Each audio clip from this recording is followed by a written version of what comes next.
7, 6, 5, 4, 3, 2, 1. You'll never have the sacred stone. Oh, this you crazy mother. The Savachi syndrome, I'm telling you, I'm like, well, holy shit, that was crazy.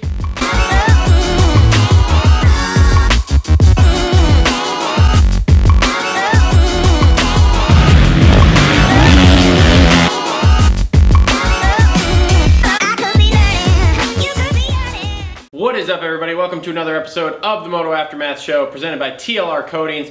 We are here wrapping up round 8 of the series, wrapping up from Millville, Spring Creek Raceway here.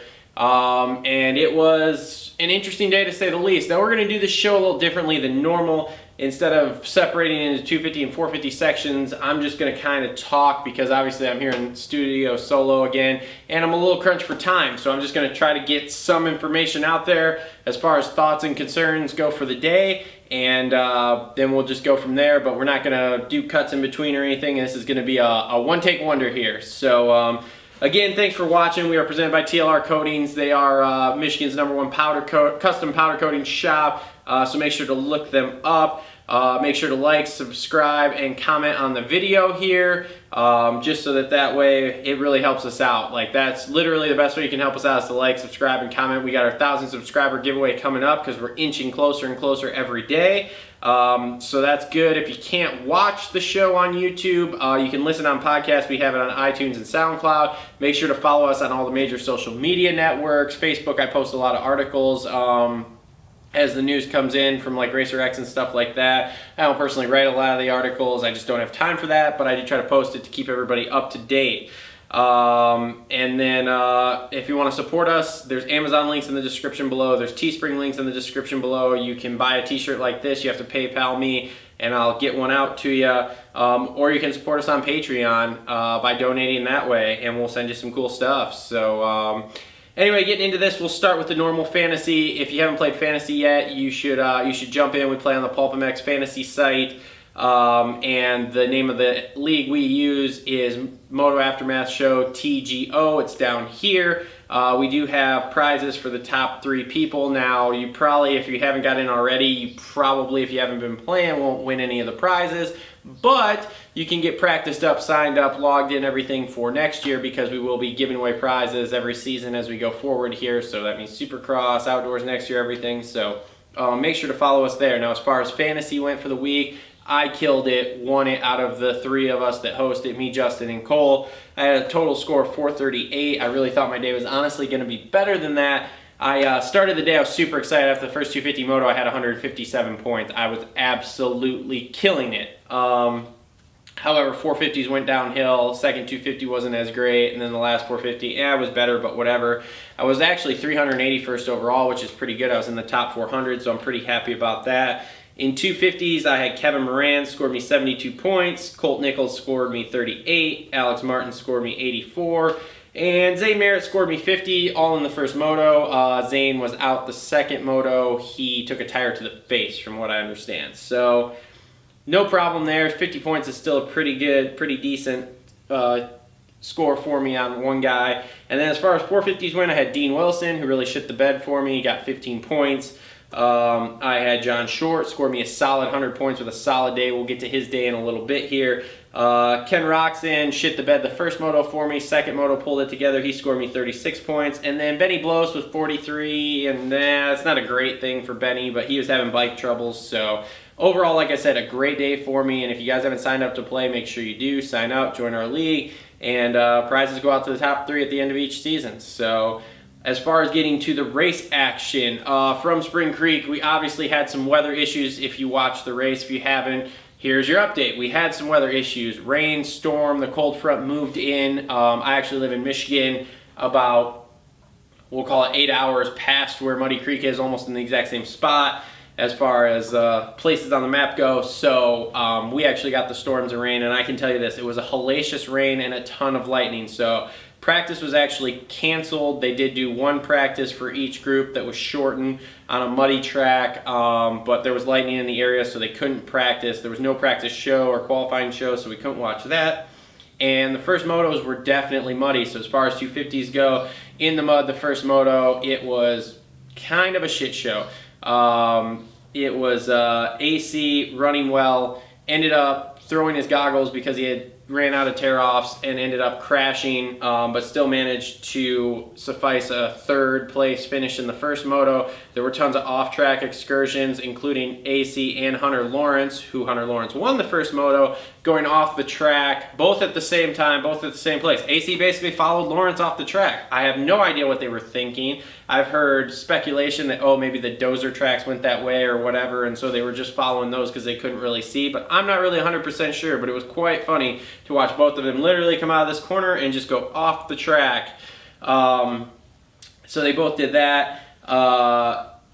And then Hunter Lawrence basically took the lead and boom, was gone, no problem. He won that first moto hands down. Alex Martin having a great day, going 2-3 for second overall. And I think A-Mart's back, man. They found something with the motor package in that Suzuki, and he's now looked good the last 4 motos. Obviously, Redbud, the first moto, the bike blew up, but that wasn't his fault. But other than that, basically 4 podiums in a row at this point for him, and just looking good up there battling. So that's a good sign. Now, the big story of the day obviously was with AC having troubles the first moto and getting third. How would he respond? Second moto, he takes the lead early and just checks out and goes 3-1 for the overall, which is absolutely fantastic. In my opinion, I love AC. He extended his points lead because Dylan Ferrandis had a rough day. Ferrandis crashed a bunch of times. Ferrandis was going balls out, and again, this just contributes to Ferrandis not being able to get good starts. He was 10th or worse both starts. He was having to work his way through the pack, and on a track like that where you have to be a little more precise and almost go slower to go faster, it bit him in the ass a couple of times. We saw it bite him, and we saw it in the second moto bite Justin Cooper. Justin Cooper here, when I think 7:10 on the day for I don't remember what his overall was, but anyway, Cooper here late in the season, just like last year, is fading as he goes later into the season. So Hunter Lawrence 1-6, second moto, just couldn't seem to get going. He was 3rd overall on the day, and like I said, Ferrandis was 4th overall on the day, but again, lost a bunch of points, going 5-4 to AC's 3-1. It was watching Ferrandis ride, kamikaze ride, absolute kamikaze. I mean, he was bombing those rollers harder than anyone in either class all day, and it was cool to watch, but again, like I said, just bit him in the ass.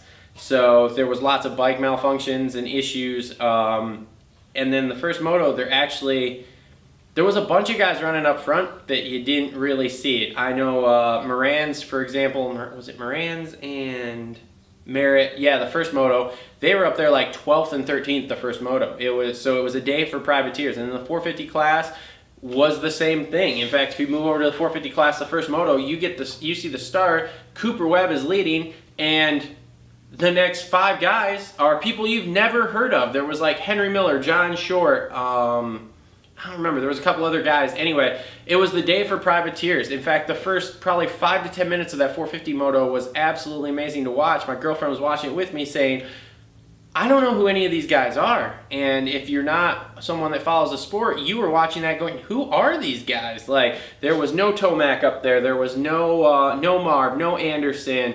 I think Osborne was up there, but he was in 6th or 7th.